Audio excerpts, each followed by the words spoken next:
আমাৰ চৰকাৰী কৰ্মচাৰীসকলৰ বাবে বিশেষকৈ নতুন চাম চৰকাৰী কৰ্মচাৰীসকলৰ বাবে নিউ পেনশন স্কিমে কৰবাত নহয় কৰবাত সন্দেহৰ সৃষ্টি কৰি আহিছিল।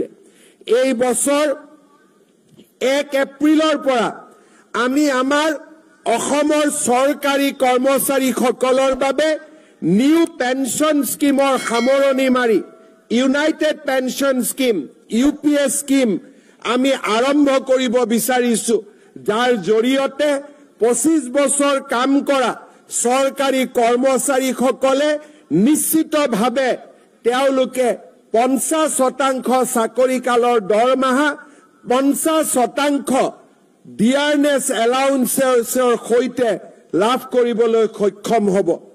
অসমৰ চৰকাৰী কৰ্মচাৰীসকলক মই আৰু এটা সুখবৰ আজি দিব বিচাৰিছো।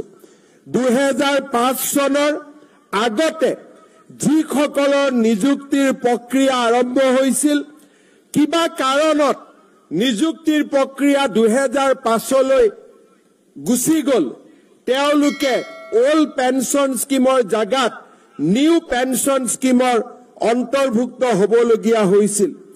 কাৰিকৰী অসুবিধা পিছ পেলাই মই তেনে চৰকাৰী কৰ্মচাৰীসকলকো যাৰ নিযুক্তিৰ প্ৰক্ৰিয়া 2005 চনৰ আগতে আৰম্ভ হৈছিল, তেনে চৰকাৰী কৰ্মচাৰীসকলকো ওল্ড পেনশন স্কিম বা OPSৰ ভিতৰলৈ আনিবলৈ সিদ্ধান্ত গ্ৰহণ কৰিছো, যি আমাৰ ৰাজ্যখনৰ চৰকাৰী কৰ্মচাৰীসকলৰ বাবে নিৰাশাৰ পৰিৱৰ্তে আশাৰ এক নতুন সঞ্জীৱনী সুধা আৰম্ভ কৰিব।